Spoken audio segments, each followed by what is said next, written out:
Bem-vindos ao canal. Todos nós já fomos feridos por alguém em algum momento da vida. Essas feridas podem ser pequenas ou grandes, mas sempre causam dor e sofrimento. A dificuldade de perdoar é um dos maiores obstáculos para a felicidade e a paz interior.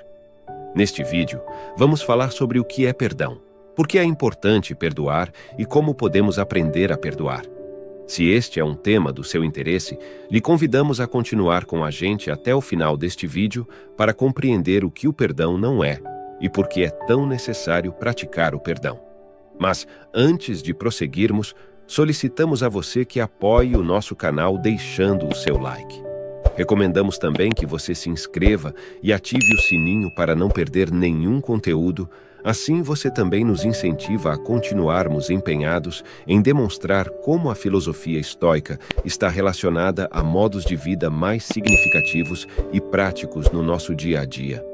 Certa vez, alguém nos disse que o estoicismo é uma filosofia do perdão, e depois de alguma reflexão, concluímos que essa afirmação era correta, pois o estoicismo nos sugere viver o presente, e no presente não deve haver espaços para rancores, mágoas e remordimentos do passado. Aliás, Sêneca, na sua Carta 78, resume muito bem o que acha de remoer algo passado, o que é inútil, pois só traz ao presente mais uma dose de infelicidade. Qual é o benefício em rever os sofrimentos passados e em ser infeliz apenas porque você já foi infeliz um dia? No entanto, para alguns, o ato de perdoar é duro e difícil. É só dizer, é preciso perdoar, para ouvir uma resposta imediata. Está brincando. Nunca. Não depois do que me fizeram. Bem que gostaria que fosse possível. Não faremos muito progresso na serenidade do espírito sem nos reconciliarmos com o passado. Se velhas feridas ou conflitos causam sofrimento, precisamos aceitá-los, perdoá-los e deixá-los ir. Acima de tudo, precisamos perdoar a nós mesmos. Nenhum de nós escapa da dor de ser ferido pelos outros em algum ponto de nossas vidas. Alguns ferimentos são menores e fáceis de serem aceitos e trabalhados. Outros são tão profundos que deixam cicatrizes permanentes. Isso é especialmente verdadeiro sobre as feridas que foram feitas enquanto éramos crianças. Certas palavras e ações nos ferem tão profundamente que desenvolvemos camadas e mais camadas de cicatrizes psicológicas. Embora o perdão seja, normalmente, encarado como uma atitude santificada, ele é, realisticamente, uma atitude egoísta. Pois é algo que fazemos por nós mesmos, porque perdoar nos liberta para continuarmos com as nossas vidas. A pessoa que não perdoa condena a si mesma a permanecer trancada no seu passado doloroso. A razão mais óbvia para perdoar é nos aliviar dos efeitos debilitantes da raiva e do ressentimento crônicos.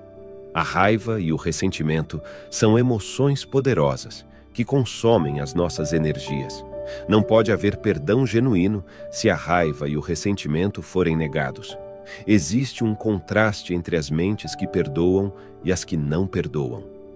A mente que não perdoa vê o futuro como uma repetição do passado e não tem habilidade para mudar. A vida é temerosa. Ela vê pessoas e acontecimentos de formas preconcebidas, formas que reforçam suas crenças e temores negativos. A mente que perdoa é uma mente liberta. Ela não se mira nos conflitos do passado. Pode avaliar pessoas e acontecimentos objetivamente e permanecer aberta à esperança, alegria e às possibilidades do futuro. O conceito sobre o perdão pode dificultar e limitar a capacidade de ter clareza sobre o motivo de nossa infelicidade, impedindo que nos libertemos do passado e vivamos de maneira tranquila e feliz. Mas, o que o perdão não é? Perdoar não é aprovar comportamentos negativos e impróprios, tanto meus quanto de outra pessoa. Posso tomar uma ação firme e decidida para que tal comportamento não volte a se repetir. Perdoar não é fingir que está tudo bem, quando eu sinto que não está. A diferença entre reprimir a mágoa e a raiva pode causar muita confusão e dor e alimentar uma corrente constante de frustração e ressentimento. Perdoar não é manter uma atitude de superioridade e achar que sou melhor que os outros. Isso é confundir perdão com arrogância. É me colocar na posição de juiz, julgando que perdoo porque acho meu ofensor um tolo ou um estúpido. Perdoar não significa que eu deva mudar meu comportamento. Se perdoo uma pessoa de quem estou afastado, não preciso sair correndo e ligar para ela, a não ser que eu queira. Perdoar não significa comunicar verbalmente que uma pessoa está perdoada. Não preciso dizer "eu te perdoo", embora às vezes isso seja importante no processo. O principal obstáculo para o perdão é justamente a falta de entendimento a respeito do que é o perdão. Algumas pessoas confundem o perdão com uma ação grosseira de indulgência. Outras acham que o perdão existe para restabelecer o relacionamento com o autor da afronta. Algumas ficam receosas de perdoar porque acham que não serão capazes de buscar justiça. Outras acham que o perdão deve ser um precursor da reconciliação e que perdoar significa esquecer o que aconteceu.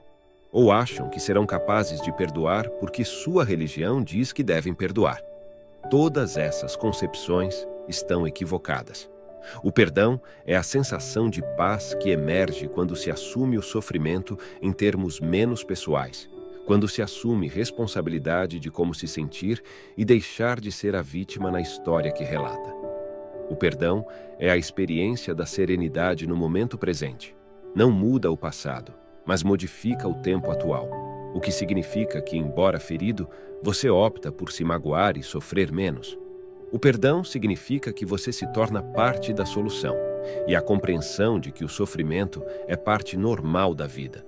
O perdão é para você e para ninguém mais. Você pode perdoar e reatar um relacionamento, ou perdoar e nunca mais voltar a falar com a pessoa. Frequentemente, nos perguntam se há um cronograma para o perdão. A resposta é não. Nenhum ritmo único atende a todos nós. Algumas vezes, só a decisão de perdoar pode ser tudo o que precisamos. Mas como se consegue perdoar? Alguns dizem que o perdão pode ocorrer num instante inconsciente, e eu acredito que isto seja verdadeiro em muitos casos. No entanto, em muitos outros o perdão parece ser um processo de longo alcance, atravessado no mínimo por estágios: dor, ódio, cicatrização e juntar as peças. Qualquer pessoa familiarizada com o processo de luto reconhecerá como quase idênticos aos estágios do luto. Talvez seja porque perdoar, de certa forma, é quase como enlutar. Quando perdoamos, precisamos abrir mão da autopiedade, abrir mão do desejo de vingança e precisamos dizer adeus àquela velha e conhecida companhia tão familiar, o sofrimento. Sofrimento é o primeiro estágio do perdão.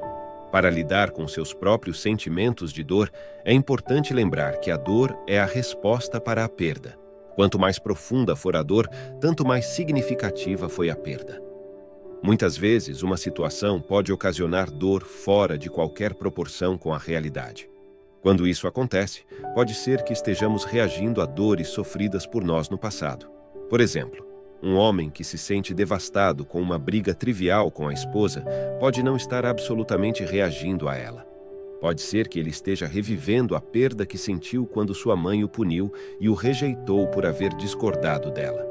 É sugerido que sempre quando a dor parecer maior do que a situação que a ocasionou, tentar usar o seguinte processo: perguntar para mim mesmo o que estou sentindo agora, explorar os sentimentos de dor, de desamparo ou medo que estão sob a superfície, deixar que esses velhos sentimentos me levem de volta ao tempo.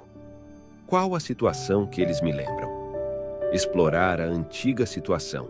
Quem são os protagonistas? Pessoas envolvidas?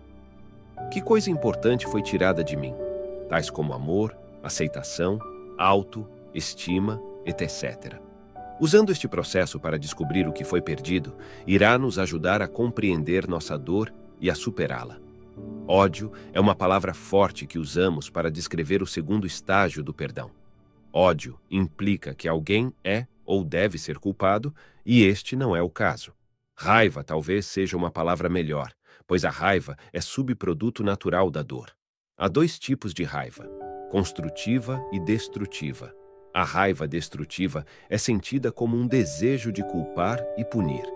Esse é o tipo de raiva que destrói relacionamentos, causa tensões e problemas de saúde relacionados com a tensão e deixa a pessoa se sentindo indefesa e impotente. Nunca vai embora. Ao contrário, fica maior e mais ingovernável com o tempo. Por outro lado, a raiva construtiva não está focalizada na vingança. Em vez disso, ela leva a pessoa a se fazer perguntas tais como: por que estou sofrendo? E o que devo fazer para parar com isso? Esse tipo de raiva produz poder na pessoa. Poder para se manter de pé por si mesma, poder para encarar quem a magoou, poder para modificar a situação dolorosa. Uma vez que os passos de ação construtiva são tomados, os sentimentos de raiva se dissolvem. Cicatrização. O terceiro estágio do perdão começa quando lidamos com a dor e a raiva de forma construtiva. Compreensão e entendimento determinam essa fase. Talvez porque, pela primeira vez, tornamos conscientes algumas coisas sobre nós e sobre nossa vida. No passado, a dor e a raiva nos mantiveram no escuro. Agora as coisas estão nitidamente focalizadas. Isso não quer dizer que tudo está maravilhoso. A cicatrização pode ser dolorosa e desconfortável, tal como, geralmente, é a cicatrização física. Perceber a nós mesmos, nossas feridas e nossas perdas em perspectiva pode nos encher de tristeza. Esperar qualquer outra coisa não seria realístico. O importante é se lembrar que agora, finalmente, estamos podendo olhar os pontos machucados de nossas vidas sem tentar encobri-los com indiferença, autopiedade ou raiva mal direcionada. Quando podemos aceitar a dor e a perda do passado, sem deixar que estas interfiram com o presente ou que destruam a promessa do futuro, então nós já caminhamos um longo caminho. Juntar as peças é o último estágio do perdão. Significa chegar a uma recuperação completa e prosseguir com nossa vida. Muitos de nós deixamos de dar esse passo porque sentimos que, de alguma forma, estamos libertando aqueles que nos magoaram. Eu quero que eles vejam o quão profundamente me prejudicaram. É a forma como o raciocínio se apresenta. Mas isso faz tanto sentido como recusar ir ao hospital quando se é atropelado por um carro. A única pessoa sendo ferida somos nós, e a nossa recusa em ficarmos bem sugere que precisamos voltar e trabalhar os primeiros passos do estágio do perdão. Para nós recuperarmos inteiramente, precisamos resgatar, seja lá o que for que nos tenha sido retirado, e sabendo que nada nos será devolvido, a não ser aquilo que nós mesmos podemos nos dar, e nós podemos nos dar muitas coisas. Por exemplo, uma pessoa cujos pais abusivos tenham danificado a sua capacidade de amar, não estará inteiramente recuperada até que seja capaz de amar novamente. Este é um presente que ela mesma se dá, não porque fará com que seus pais se sintam bem, mas porque fará com que ela mesma se sinta bem. Sugestão: da sua própria vida, faça uma lista das habilidades ou opções que você sente que foram tiradas de você. Uma vez que você tenha essa lista de perdas nas mãos, decida como você fará para preencher os vazios. Procure oportunidades para exercitar suas habilidades e ter sua força de volta. Lembre-se, não é sua culpa ter sido ferido, mas é sua responsabilidade fazer-se ficar bem. Isso não é fácil de jeito nenhum. O verdadeiro perdão é um processo duríssimo, mas absolutamente necessário para a saúde mental. Aprender a perdoar é uma das habilidades mais poderosas que podemos desenvolver ao longo de nossas vidas. O ato de perdoar não apenas liberta aquele que recebe o perdão, mas também liberta quem perdoa.